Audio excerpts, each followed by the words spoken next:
Hey everyone, my name is Urs, and these are my winners and losers from Raw, August 4th, 2025. Tonight, our first winner is the one and only Bronson Reed. And what's not to love? Dude is stealing Roman's shoes and making a necklace. The Tsunami is just a fun finisher. It's just crazy, silly looking with the flapping of the arms, coming off the top rope. You know, for the longest time, I thought this guy was just a big fat guy comfortable walking around in a singlet, but now I'm all in. All he needs to do is adopt the tremors, and he will be easily one of my favorite meaty men. Everything leading up to SummerSlam and even his match at the show was just good fun, and his usage tonight warrants even more praise. The man is trending up with me with how they've been using him, so a big thumbs up.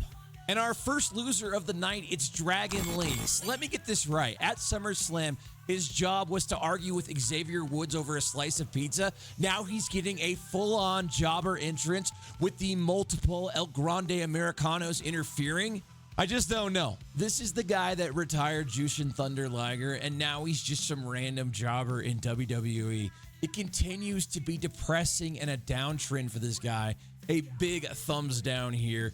It's painfully obvious he's doing just about anything to remain on TV, and maybe he'll just be starting to run after the 24/7 title soon enough. Like, that's how bad it's getting. Our next winner of the night is Penta. The walk, the way his intro is so finely tuned now with the positioning of the pyro behind him. He was just amazing in AEW, and it's great to see him continue to succeed.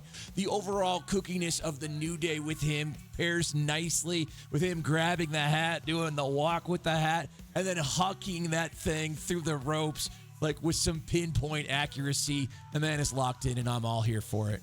The next loser on this list is LA Knight, and I honestly just feel bad for the guy.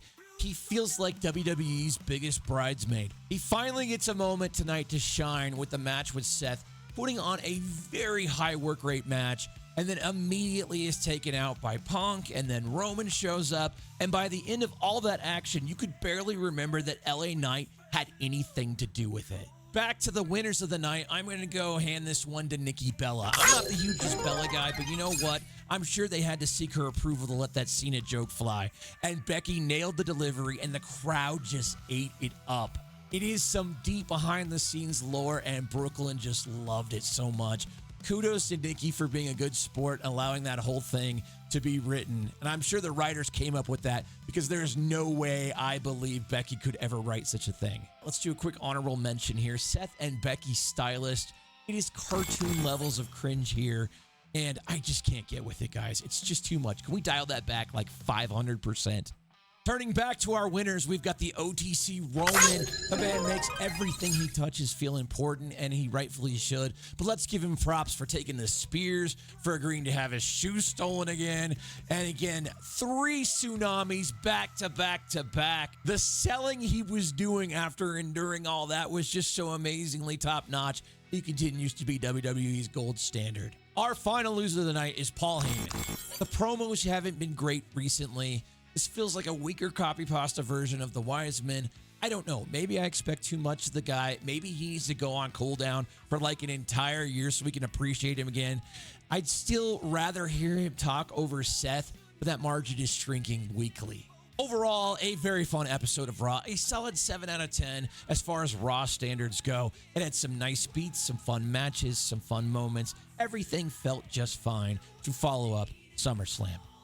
Anyways, if you're looking for more Wrestling React content, consider coming by the live stream on my Twitch or YouTube. I stream nightly reaction shows for Raw, NXT, Dynamite, SmackDown, and Collision. And if you're looking for Stardom or New Japan content, we have watch parties on Discord on Friday and Saturday nights. Stop on by the hall. It's your new wrestling community right here. Come on by and say hi.